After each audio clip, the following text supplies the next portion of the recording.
Hello बच्चों, क्या हाल चाल? सब बढ़िया। आपका एक बार फिर से मुकेश एचडी चैनल पे स्वागत करता हूं। प्यारे बच्चों, आज जो हम सब सीखेंगे ऑक्सीकरण संख्या निकालने की विधि, वो भी चुटकियों में। ऑक्सीकरण संख्या कैसे निकालते हैं मात्र कुछ मिनटों में हम सब सीख लेंगे। तो ऑक्सीकरण कैसे निकाला जाता है बहुत ही आसान और बहुत सी ट्रिक के माध्यम से सीखेंगे। देखिए, मैं कुछ यहाँ पे कंपाउंड लेके आया हूँ, यौगिक है। यहाँ पे कुछ ट्रिक लेके आया हूँ, बस ये ट्रिक आप जान लीजिए। कहीं से भी कैसा भी हो ऑक्सीकरण निकालना आप सीख जाएंगे। तो चलिए हम लोग चलते हैं, वीडियो को स्टार्ट करते हैं। चलिए यहाँ पे देखिए, पहली बात आता है धनायनों। कैसे जानेंगे किसी भी तत्व की ऑक्सीकरण कितना होता है? तो आप लोग यहाँ पे जानिए। मैं कुछ कंपाउंडों का नाम लिखा हूँ, कुछ यौगिकों का नाम लिखा हूँ, धनायन का, ऋणायन का और उदासीन यौगिकों का, और पराऑक्साइड में ऑक्सीजन की ऑक्सीकरण संख्या, ऑक्सीजन की ऑक्सीकरण संख्या। तो बच्चों चलो देखते हैं धनायन में कैसे, जितना किसी भी तत्व पर जितने धन आवेश पाए जाते हैं वह उसकी ऑक्सीकरण संख्या कहलाता है। किसी भी तत्व पर जितने आवेश पाए जाए, चाहे धन आए चाहे ऋण आए, ठीक है ना, वह उसकी ऑक्सीकरण संख्या कहलाता है। तो देखिए हमने ट्रिक बनाया है, हलीना कर रब से फरियाद। हलीना कर रब से फरियाद, ये फर्स्ट ए समूह का तत्व है। ह पे एक मतलब हाइड्रोजन पे एक प्लस है, लिथियम पे एक प्लस है, सोडियम पे एक प्लस है, पोटेशियम पे एक प्लस है, रुबिडियम पे एक प्लस है, सीजियम बोले CS, अगर नहीं दिख रहा होगा तो जान लेना, और फ्रेंसियम पे प्लस है। जितने किसी भी तत्व पर यदि एक आवेश है तो उसकी ऑक्सीकरण भी संख्या +1 हो जाती है। तो इन सभी का ऑक्सीकरण संख्या क्या बोलेंगे? +1। अब दूसरी बात बोले हैं magnesium, calcium, strontium, barium, radium. बेटा मांगे कार स्कूटर, ठीक है। बेटा जैसे आप लोग जानते रहिए, यहां से चलते हैं, अगर ट्रिक के माध्यम से चलेंगे तो बेरिलियम भी होता है, बेरिलियम पे 2+, beryllium, magnesium, calcium, strontium, barium, radium. बेटा मांगे कार स्कूटर बाप रोए। तो भाई जाहिर सी बात है, यदि कोई भी छात्र 11th में है और वह गाड़ी मांगने लगे तो बाप को रोना आ जाता है। तो बेटा मांगे कार स्कूटर बाप राजी भी हो जाते हैं, किसी के बाप और किसी के बाप रोने भी लगते हैं। तो बेरिलियम पे कितने प्लस? 2, मैग्नीशियम पे भी 2, कैल्शियम पे भी 2, स्टार्सियम पे भी, और बेरियम पे और रेडियम पे जितने आवेश पाए जाते हैं वह उसकी ऑक्सीकरण संख्या कहलाती है। तो इसकी ऑक्सीकरण संख्या +2 होगी। अब ऋणायनों की देखिए, ऋणायनों की ऑक्सीकरण संख्या जो होता है, अब देख लीजिए यहां तक देखिए, सिर्फ यहां तक। फिर कल बाजार आई, फिर कल बाजार आई, एटिस होता है एंटी, जो कि आपका रेडियोएक्टिव तत्व है। इस पे एक माइनस है, एक माइनस एक माइनस एक, और हाइड्रोजन, हाइड्रोक्साइड आयन और साइनाइड, इन सभी पर एक माइनस होने के कारण इसकी ऑक्सीकरण संख्या -1 होती है। देखिए फिर कल बाजार आई आंटी, इनकी सबकी ऑक्सीकरण संख्या जो होगी भाई -1 होगी। और देखिए ऑक्जिलेट आयन, अगर ऑक्सीजन की नॉर्मल में बात करें -2 होता है, सल्फेट पे -2 होता है, इसलिए इसकी ऑक्सीकरण संख्या -2 होती है, चूंकि 2 आवेश है। अब कहीं कहीं उदासीन यौगिकों की ऑक्सीकरण संख्या की बात आती है। जल दिख जाए तो इसकी ऑक्सीकरण संख्या 0 होती है। नायनो, अमोनिया जिसे कहते हैं, कार्बोनिल कंपाउंड, ईएन मतलब इथिलीन डाइएमीन, इन सबकी ऑक्सीकरण संख्या क्या होती है? 0। पराऑक्साइडों में ऑक्सीकरण, ऑक्सीजन की ऑक्सीकरण संख्या -1 होती है, और नॉर्मल में कितना होता है? -2 होती है। तो बच्चों इतना बातें अब अगर आपको समझ में आ गया होगा, ये मैं कुछ कंपाउंड दिया है, तो उस कंपाउंड में आप लोग आराम से जिस तत्व की ऑक्सीकरण संख्या पूछेगा उसको हम क्या मानेंगे? X मानेंगे। जिस तत्व की ऑक्सीकरण संख्या पूछ रहा हो उसको हम क्या मानेंगे? X। कैसे जानेंगे? KMnO4 में यमन की ऑक्सीकरण संख्या क्या होगी? ऐसे बोलेगा, Mn की ऑक्सीकरण संख्या क्या होगी? तो जिस संख्या का ऑक्सीकरण संख्या पूछ रहा है उसे X मान लेते हैं बच्चों। देखिए यहाँ पे देखिए K है, K पे देखिए कितने प्लस है? 1। तो K की ऑक्सीकरण संख्या +1 होती है। तो देखिए K की +1 हो जाएगी, प्लस Mn की, हम कह रहे हैं Mn की पूछ रहा है तो Mn का X मान लीजिए। ऑक्सीजन की, यहाँ पे कोई पेरोक्साइड बॉन्ड नहीं होगा, ऑक्सीजन की ऑक्सीकरण संख्या -2 +2 है। तो यहाँ पे देखिए कितना ऑक्सीजन है? 4, और ऑक्सीजन की ऑक्सीकरण संख्या -2, कोई आवेश नहीं है। अगर किसी कंपाउंड पर कोई आवेश नहीं है तो इसकी ऑक्सीकरण संख्या शून्य मानी जाती है।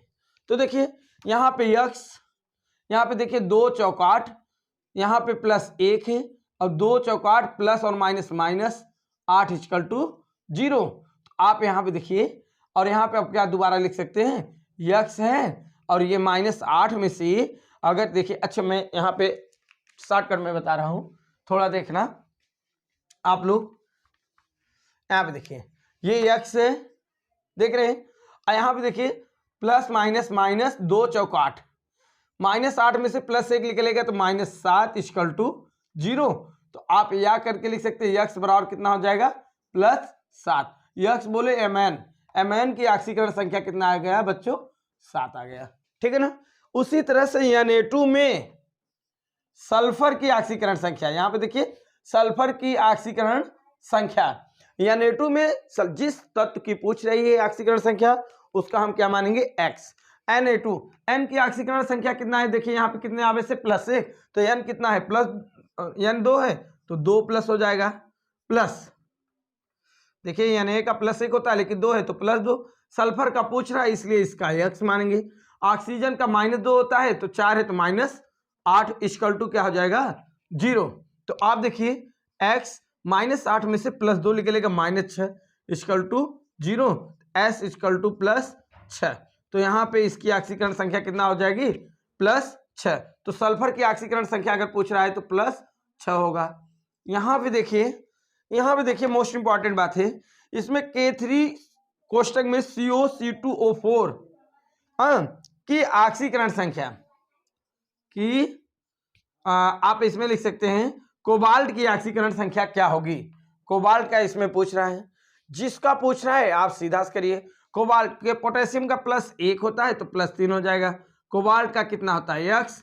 और सुनिए कोबाल्ट का प्लस और ऑक्जिलेट आयन पे कितना होता है, ऑक्जिलेट आयन पे देखिए -2 है इसलिए -2 इसका हो जाएगा, इस पर कोई चार्ज नहीं इसलिए 0। तो x +3 में से -2 घटेगा, +1 बचेगा। और ये आपका जो अगला होगा इसके आगे तो ध्यान दीजिएगा। तो देखिए K3CO2O4 का होल थ्राइज होगा, तो ये होल थ्राइज होगा तो ऑक्जिलेट आयन पर -2 होता है, 3 का गुणा करिए तो -6 हो जाएगा। क्या हो जाएगा, -6। अब यहाँ पे देखिए एक बार, अगर x से -6 में से +3 निकलेगा -3 इक्वल टू 0, तो x इक्वल टू +3, मतलब कोबाल्ट की ऑक्सीकरण संख्या यहाँ पे कितना आ गया, +3। और यहाँ पे देखिए H2SO4 में सल्फर की ऑक्सीकरण संख्या H की कितना होता है, +1, तो +1 देखिए, प्लस हाइड्रोजन कितना है 2 तो +2 लिख दिए, ठीक है। और सल्फर का पूछ रहा है इसलिए x मानेंगे। ऑक्सीजन का -8 हो जाएगा, चूंकि ऑक्सीजन का -2 होता है तो 4 है तो -8 इक्वल टू 0। तो x -8 में से +2 निकल जाएगा, -6 इक्वल टू 0, x बराबर +6। x बराबर क्या आ जाएगा, +6। देखिए यहाँ पे इसमें क्या कह रहा है, NaHCO3 में कार्बन की ऑक्सीकरण संख्या अगर पूछ रहा है तो कितना आता है, चलिए देखते हैं। सोडियम का भाई मैंने पहले ही बता दिया +1, हाइड्रोजन का +1, कार्बन का पूछ रहा है तो x, ऑक्सीजन का -2 होता है तो 3 है तो -6 इक्वल टू 0। तो x -6 में से +1 +2, +1 +1 +2, -6 में से +2 घटेगा -4 equal to 0, s equal to +4, s equal to +4। कोई दिक्कत। यहाँ पे देखिए पोटेशियम का +4, ठीक है। आयरन का पूछेगा, इसमें आयरन की ऑक्सीकरण संख्या क्या होगी, पोटेशियम का +1 होता है तो 4 है तो +4 लगाए हैं। आयरन का हो गया x। अच्छा साइनाइड का देखिए कितना होता है, साइनाइड यहाँ पे -1, इसकी जो पूरे की -1 हमने बताया है, तो कितने साइनाइड है, 6, तो -6, 1 का -1, 6 का -6 इक्वल टू 0। कोई आवेश नहीं, अगर -2 होता तो -2 लिया जाता। चलिए मैं 1-2 क्वेश्चन बता दूंगा। यहाँ पे देखिए x -6 में +4 निकल जाएगा, -2 इक्वल टू 0, तो x वहां तरफ जाएगा क्या हो जाएगा, +2। तो आप बोलेंगे कि या फी बोले या x बोले या फी है, +2 आया है, ठीक है।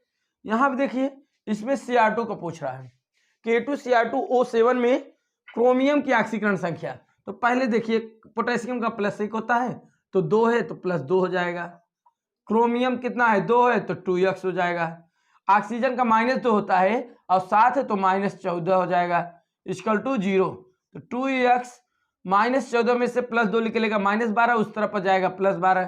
तो x इक्वल टू क्या हो जाएगा, x इक्वल टू 2 से कट जाएगा, 2 छंग 12, मतलब क्रोमियम की ऑक्सीकरण संख्या कितनी आ जाएगी +6। PtNH3 का होल थ्राइज Cl में Pt की ऑक्सीकरण संख्या, Pt का मान लीजिए x, ठीक है, Pt का x। अमोनिया देखिए यहाँ क्या बताएं, अमोनिया का 0 होता है, अमोनिया का क्या होता है 0, लेकिन 3 है +3 ऑक्सीकरण अमोनिया का 0। क्यों 3 लिखे, 3 अमोनिया है और अमोनिया का ऑक्सीकरण संख्या 0। और क्लोरीन का -1 और इस तरफ कोई आवेश नहीं इसलिए 0। x 3 का गुणा 0 में होगा तो 0 और -1 इक्वल टू 0, तो x बराबर क्या हो जाएगा +1। मतलब पोटेशियम की ऑक्सीकरण संख्या कितना, प्लेटिनम की ऑक्सीकरण संख्या +1 होगी। उसके बाद कैल्शियम सल्फेट में सल्फर की ऑक्सीकरण संख्या, कैल्शियम सल्फेट में सल्फर की ऑक्सीकरण संख्या।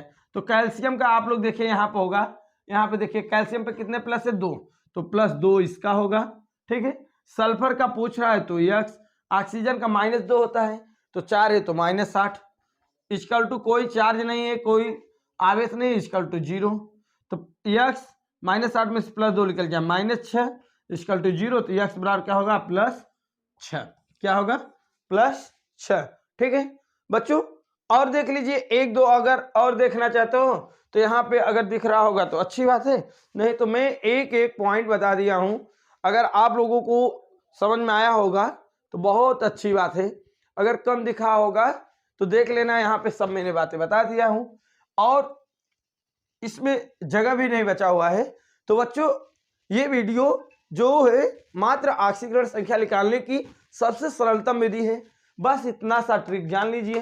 कोई भी किसी भी यौगिक की ऑक्सीकरण संख्या चुटकियों में आप निकाल सकते हैं। यदि वीडियो आपको अच्छा लगे तो वीडियो को लाइक कीजिए, चैनल को सब्सक्राइब कीजिए और दोस्तों को शेयर कीजिए। और किसी भी बात की या किसी भी कंपाउंड की ऑक्सीकरण संख्या जाननी हो तो प्लीज आप वीडियो पर कमेंट कीजिए, हम उसका आंसर आप लोगों के पास भेज देंगे, ठीक है दोस्तों। जय हिंद, जय भारत।